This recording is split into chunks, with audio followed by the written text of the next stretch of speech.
from Kent State. Are you kidding me? The MAC and the Big Ten are wildly in different pages. Buffalo would probably run it up on the Michigan Wolverines. And it's not just Ben in that locker room who's from the MAC. You got Deontay Johnson, who's from Toledo, and our guy Robert Spillane is from Western Michigan. So for Tomlin to do that, not only to do it to the team, but also to be dead wrong, tough year for the unless you run into the Hoosiers. No one wants to play the Hoosiers. But the rest of it, the MAC, I'll take that action. I love it when the coach talks a little bit. I love it because it shows you that the relationship is not just authoritative and I'm the coach and you're the player. It's like a family atmosphere. I've shared this story before, but I'll share it again quickly. Playing against the Steelers, rain delay. And I'm with the Detroit Lions just wandering around the stadium because I had time. And I stumbled upon the Pittsburgh Steelers locker room. I know a couple of guys on the team. What's up, Nate? How you doing? How's the fam? And Tom was just sitting there as cool as ever, just looking into the tunnel, and he says, oh, what's up, Nate? How you doing? I'm good. Signed with Detroit, huh? Yeah, signed with them. How much they give you? They gave me a 4-year contract, a little over 20. Okay. I mean, you're good, but you ain't that good. He started laughing. I started laughing. I walked away. Even though it was like a little backhanded compliment, I was cracking up. I was like, I would love to play for him. A guy that can motivate you, but then come down to earth with you and just talk shop with you. I was really excited when he came on our show. Yeah, Tomlin was great. He lit it up, and he and Ben have that dynamic. But don't hate on Miami of Ohio football. Okay. They've got a pedigree right here. It's not just Ben. Sean McVay's a Miami of Ohio guy. I believe John Harbaugh is a Miami of Ohio guy. The Miami of Ohio people, and they don't like it when you say Miami University and you talk about them Canes. That's a secondary institution. No, University of Miami is the Miami, Ohio, and those guys, they run deep. Any shots we need from SEC? Any other conferences we want to get in? I mean, I'm telling you, if you insult someone's conference, it's like you insult their family. Those college people are maniacs. So, Maction, go get them. Ben Roethlisberger 1-2, though, in his last 3 games against Jacksonville. Isn't that weird? No kidding. Playoff game. 1-2, yeah, including the playoffs there. Jake Luton? Is the loss coming this week? I don't think so. I think the Jacksonville had their miracle game last week against Green Bay and almost shocked them. I think they'll probably get hammered this week. Where'd Luton go to college? What conference is that? He's at Washington State, got Oregon State. That's okay, so Pac-12. All right, that's big time. Is that, is that what we landed on? Pac-10 original. Yeah, Luton. We've got Ivy League. We've got now SEC, which doesn't feel right. Big 12 when I was there. Yeah, it should be Big 12. And then we got the WAC. It was the WAC. Mine's the CAA, Division 3. Okay. You're a WME guy. You're a WME guy, buddy. All right, so what's going to happen tonight? If you had one shot or one opportunity to seize everything you ever wanted in one moment, would you capture it or would you let it slip? It's a song that got mixed up in politics this fall. That's always fun. But we have one shot here to end the show. We're looking at this game. We've been talking about it all day, really all week, in a way all season. Seahawks, Cardinals.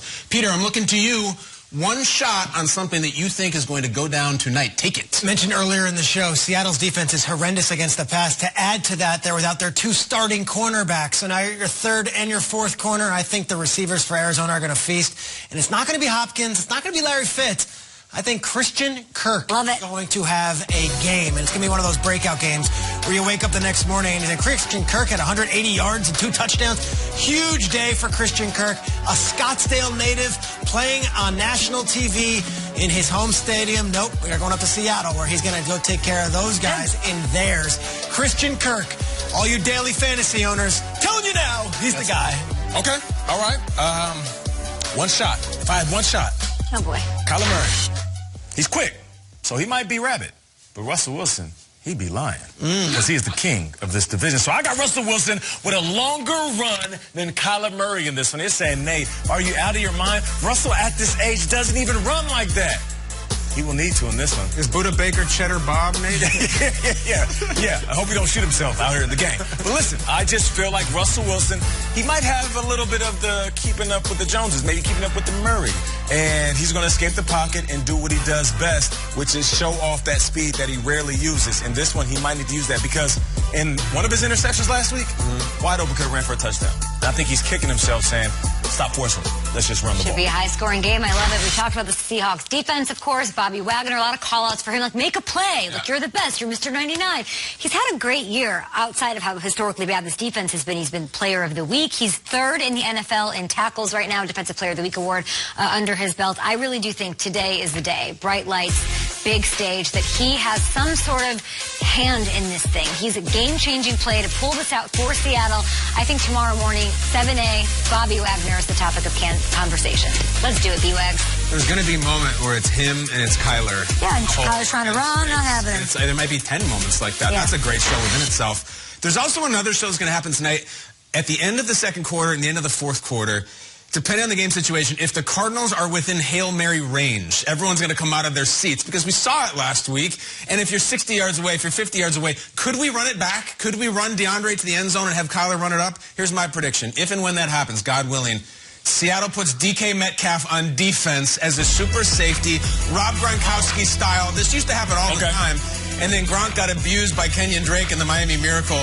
But if they have to throw Hail Mary, and again, please make that the storyline, put that man with the pacifier on defense. The pacifier. He'll probably knock down. DK will probably intercept it and run it back 105 yards for a touchdown. That's what I want to see. DK on defense tonight will all come true. So it can happen at halftime or at the end of the game, Yeah, absolutely. Right? Whenever they want.